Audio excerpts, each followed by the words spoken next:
ઉત્સવને આજ છે ને એક વાત કહેવાની છે. તારા ડેડી તરફથી મોટામાં મોટી સરપ્રાઈઝ ગિફ્ટ આપવાની છે તને.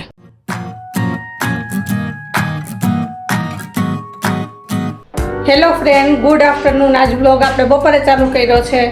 સવારમાં તો કામે હતું અને એટલું બધું કાંઈ બ્લોગિંગનું શૂટ થાય એવું હતું નહીં અને એકને તમને બતાવું એના કરતાં મેં કીધું લાવ આજ તો બપોરે બ્લોગ સ્ટાર્ટ કરું. અને ઉત્સવે સ્કૂલેથી આવી ગયો, જમી લીધું અને નાહી ધોઈ નાંબો થઈને હવે મોબાઈલમાં મથે છે.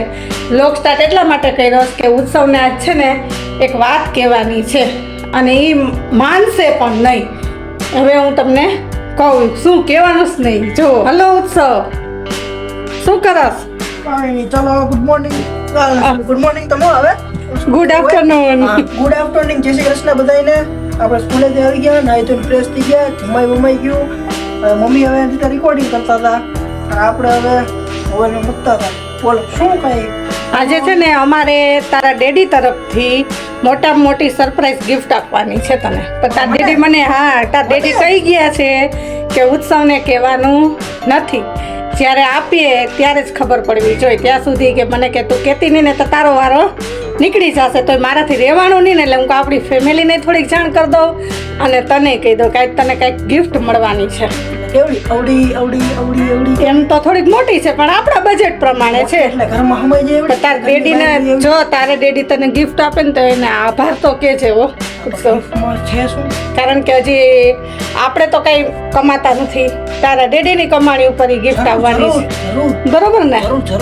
અને એ સરપ્રાઈઝ ગિફ્ટ છે એ સાંજે ખબર પડશે. તાર ડેડી લઈને આવશે ને ત્યારે તને કહેવાની મને ના પાડી આવશે. ઈ જ આપવાના છે. મને નથી કીધું, મને ખાલી એમ કીધું થોડી ઘણી જ વાત કરી છે કે તારાથી રેવાય ને તો ઉત્સવને કહી દઈશ કે એટલે. મને તો ખબર છે કે ખબર. હા, મને થોડી ઘણી જાણ કરી, જાજી નથી કરી. બરાબર. તો આજે સાંજે લઈને આવશે એમ ને? હા, સાંજે ગિફ્ટ આવશે. હવે શું હોય ચાલો હવે હોય આપણે શું ગિફ્ટ છે. આ કંઈક હવે સસ્પેન્સ જેવી વાત કરી હવે સાંજ જેવું પડે તો હાલ. હા, મારે ફોન કરીને પૂછવું જોઈએ. એ એટલે જ હું નથી કહેતી. હું કહી દઈશ તો તને માનમ નહીં આવે અને તું માનીશ નહીં અને તું સીધો ફોન કરીશ તો તાર ડેડી મને કહેશે તે કહી દીધું એટલે મારે કંઈ કહેવું નથી. રાતે એટલે કેટલું મોડું 12 વાગે કે 9-10 વાગે? 8 થી 9 ના ગાળામાં તને ગિફ્ટ વધીને 10 વાગ્યા સુધીમાં કાંઈ વાંધો નહીં. મળી જશે. તો ચાલો 8-9 વાગે તો આપણે ગિફ્ટ મળશે, બરાબર? એટલે 8-9 વાગે આજ તો વિડીયો નહીં આવે પણ આ વિડીયો પરમ દિવસે આવશે. આપણે કાલે જ મૂકી દેશું. હા આ તો કાલે મૂકી દેશી. હા, આજે મોડું થઈ જાય ને તો આજે મુકાશે તો મૂકી દેશું ને તો કાલે. મને બહુ વાર લાગે, 12 થઈ ગયા મારે સુઈ જવું હોય વહેલું, મારે સવારે સ્કૂલે જવું હોય એટલે. ચાલો ગિફ્ટમાં જોઈએ આપણે શું છે. ચાલ સાંજે મળીએ. 7:30 જેવો ટાઈમ થઈ ગયો છે આપણે અને આપણે હજી ગિફ્ટની ખબર પડી નથી, કાંઈ હિન્ટે કોઈ આપી નથી શું આપવાના છે. અને ડેડી હજી આવ્યા નથી. અને આ રસોઈ સમયે શું બને છે અહીંયા ચોપડીમાં? શરબત, જો શરબત મસ્તીનું. હાલો બધા શરબત પીવા ગરમીમાં.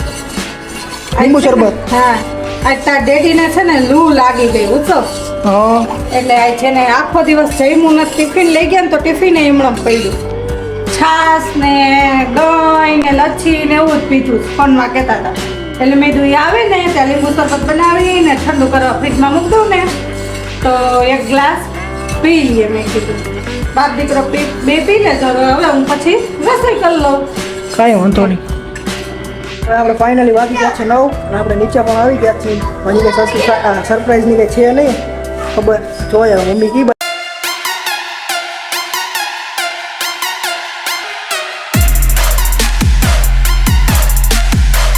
આ શું કોની લઈને આવ્યા તમે? તમારા માટે ન હોય? હા, સાચે કા? સરપ્રાઈઝ ગિફ્ટ તને હું સવારમાં કહેતી હતી ને ત્યાં તારા માટે ગિફ્ટ હશે. બીજા કોકની લઈને આવે હું એવું વાંચું ગયો. ના તારા માટે છે. હા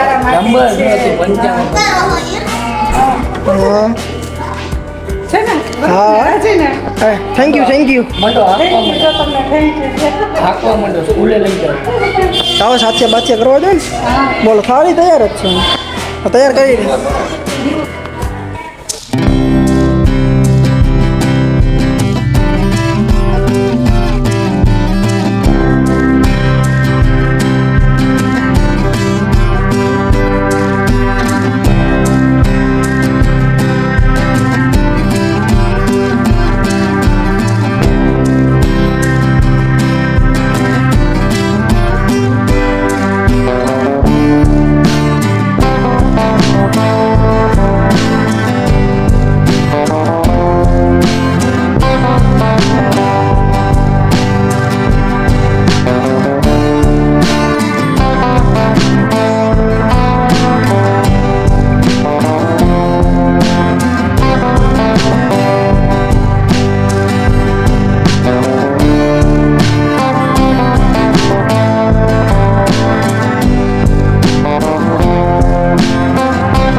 વાગી ગયા છે આપણે 7:30 બીજા દિવસના. અને જય શ્રી કૃષ્ણ બધાને બીજા દિવસના. કાલે આપણે વ્લોગ નહોતો મૂકો કારણ કે ડેડીએ સરપ્રાઈઝ લઈને આવ્યો મારા માટે, એટલે ગાડી લઈને આપણી.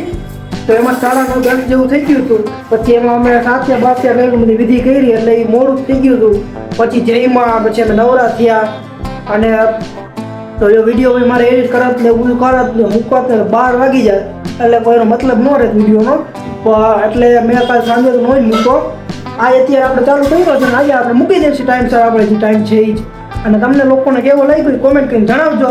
તો આપણે મમ્મીની રાય લઈ. સરપ્રાઈઝ ગિફ્ટ કેવી લાગી ને એ કોમેન્ટ કરીને જણાવજો. ઉષોને ગાડી લઈ દેવાનું કારણ એ જ હતું કે જો હજી ઓલી મોટી એક્ટિવા તો ઓલી હોન્ડા તો આપણે લઈ ન દેવાય, કારણ કે હજી 18 વર્ષ પૂરા નથી એટલે લાયસન્સ ના નીકળે. એટલે કા એક્ટિવા કા એક્સેસ લેવી હતી. અને આપણે જો ભાઈ નવી નથી લીધી, સેકન્ડમાં ગાડી લીધી જ કે ઉત્સવ સાયકલ લઈને જાય અને ટ્યુશને જાય એટલે 4 વખત એને આવવા જવાનું થતું હતું એટલે થાકી જતો હતો. એટલે એમ થયું કે હવે થોડોક મોટો થઈ ગયો અને એક્ટિવાનું લાયસન્સ નીકળી જાય એટલે લઈ દીધી. પણ તોય મેં ઉત્સવને કીધું બેટા અજડાઈ નહીં કરવાની, શાંતિથી ગાડી હાંકવાની. આપણે એમ જ માનવાનું કે આપણે સાયકલ હાંકીએ, કારણ કે આપણે રાજકોટમાં ટ્રાફિક કેવી હોય તો આપણને ખબર જ છે. એટલે કે અજડાઈ નહીં કરવાની અને શાંતિથી હાંકવાની. ભાઈબંધ દોસ્તાર ભલે હાંકતા હોય, આપણે આપણી રીતે શાંતિથી હાંકીએ જવાની. એટલે હવે ગાડી લઈ દીધી ભાઈને. 12મું છે ને ટ્યુશનમાં ડબલ વાર જવાનું હોય એટલે આ હવે અમારી નાનકડી એવી સરપ્રાઈઝ ગિફ્ટ હતી.